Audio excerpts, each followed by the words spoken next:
Olá pessoal, tudo bem? Então vamos abordar e dar alguns exemplos a respeito de autossabotagem, né? Como eu já defini dos outros vídeos, surge no período da nossa infância, onde o motivo é sobrevivência psicoemocional, seja por variadas situações, motivos, eventos que tenham ocorrido na nossa infância, né? Então, a criança, ela, naquele momento, naquela fase, começa a criar, né? O sabotador aparece e cria-se essa autossabotagem na finalidade de autoproteção, para enfrentar aquela dificuldade que ela tenha tido naquele momento, né? Então, é obviamente que quando nós crescemos, viramos adultos, não mais precisamos disso, mas aquela sabotagem, autossabotagem, manteve ao longo percurso de toda a nossa vida, né, até a nossa fase do adulto, e ali permanece. E se a gente não se libertar de alguma maneira num mecanismo, né, isso vai permanecer até o final de nossa vida, né, de nossas vidas. Então, por exemplo, dando um exemplo de alguns sabotadores no qual nós utilizamos como autossabotagem, né? Que nós fazemos isso. Por exemplo, eu vou dar um exemplo da minha parte, né? Eu venho de uma cultura, como vocês já devem saber, que eu comentei no outro vídeo.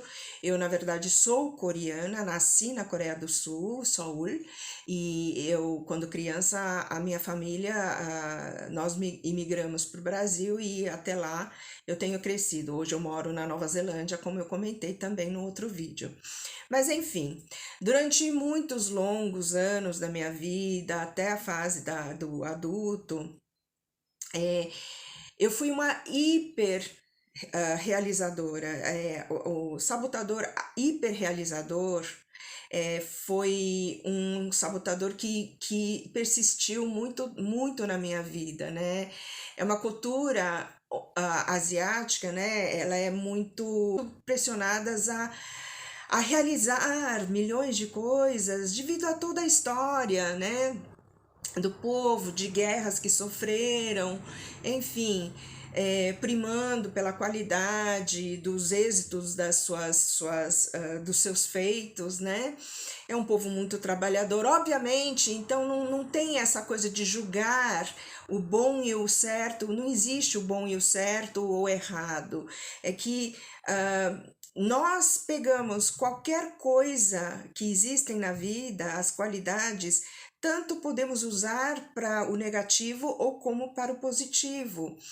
Obviamente, você produzir, trabalhar, ter ação, é muito importante para a gente crescer e realizar nossos sonhos e objetivos, mas não de forma tão excessiva, demasiada, com tanta pressão, né? E então, como eu disse, desde pequena eu sempre me autossabotava a realizar excessivamente coisas, trabalhos, metas, né, de uma forma muito militar, né? E um outro sabotador meu, né, que não é mais, é o sabotador insistente. Como é qualificado, como é definido o sabotador insistente na avaliação, né? São pessoas, né, que estão se auto-sabotando pelo perfeccionismo em grau microscópico, né, em minúcias de detalhes. Ou você produz com perfeccionismo ou com perfeccionismo. Só tem essas duas opções, né? Que na verdade é uma opção só.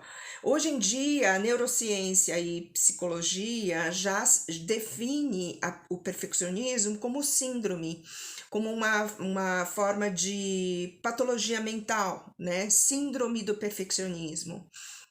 que em décadas de 80, 70, nós até falávamos, né, de nós mesmos, dizendo, eu sou perfeccionista, né, com todo orgulho, é, fazer as coisas com capricho, com dedicação, obviamente é o que tem que ser para a gente poder produzir e conquistar as metas e sucessos, mas não de forma patológica que se define hoje em dia, que se chegou à conclusão dentro da ciência mental, como um síndrome, né? Porque isso leva as pessoas à doença, ao exagero, né? Tudo que é o exagero nos leva a alguma forma de doença físico, mental ou emocional, né?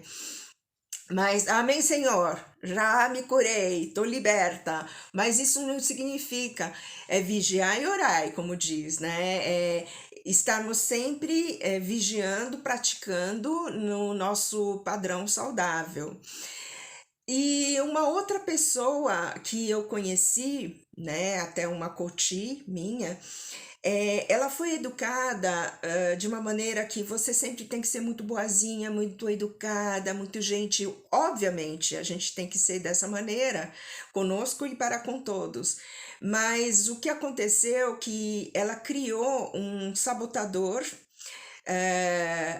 para que ela se auto-sabotasse o tempo inteiro, então ela não tem condições internas de dizer não. Às vezes tem momentos em que a gente tem que saber dizer não às pessoas para o nosso benefício, porque você está entulhado. Por exemplo, essa cliente, ela estava entulhada de fazeres dela, de trabalho, obrigações mesmo pessoais, né, que tinha que ser feito, mas ela deixava de lado para acudir as pessoas. Ela deixava de gastar aquele dinheirinho que ela tinha economizado para doar esse dinheiro, para ajudar ou pagar as contas de outras pessoas, e ela saía se prejudicando, né? Por exemplo, ela me contou que teve um período na vida dela que, mesmo quando pequena,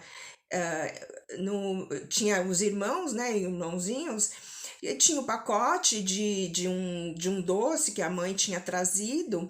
Aí, infelizmente, assim, por acidente, tinha um doce que estava todo meio amassado, deformado.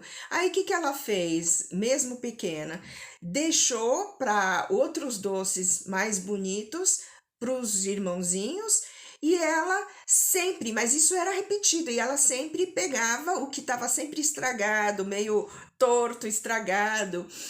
Então, e não só na casa dela, mas com os colegas da escola também. Ela tinha essa atitude onde ela levou isso, esse tipo de autossabotagem do prestativo para o trabalho, para a vida de adulta que ela é hoje em dia, né? Então, ela não consegue dizer não aos colegas de trabalho.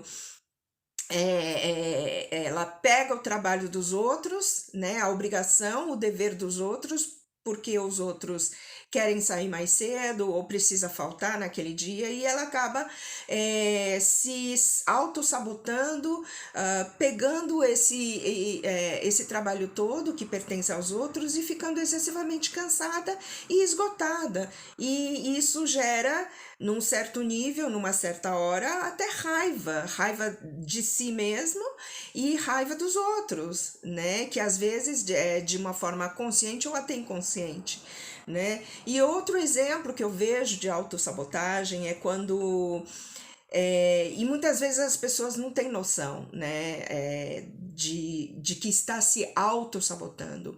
Eu pude conviver com algumas pessoas, né, que todas as culturas de pessoas que de alguma maneira viveram uma espécie de guerra literalmente, e de sofrimento e dor, e que onde eles precisavam sobreviver, né, para ter uma comida, sobreviver para realmente estar vivo.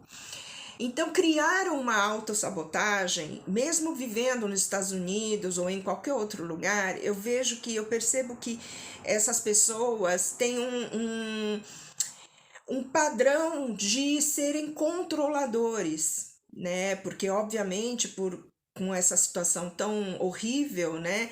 Eles precisavam estar no controle de alguma maneira para sobreviver, porque senão seriam mortos, né?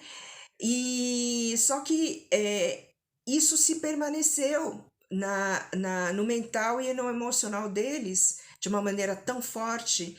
E então eles não conseguiram entender ainda, fazer mudar o padrão de comportamento e de pensamento e emoção. Obviamente é uma coisa muito marcante na vida de qualquer um, né? Mas que é necessário no momento agora, onde eles vivem uma vida mais tranquila, num lugar pacífico, tranquilo, onde não há mais necessidade dessa vigilância, desse controle tão excessiva a ponto de controlar e não deixar os outros respirarem também, né?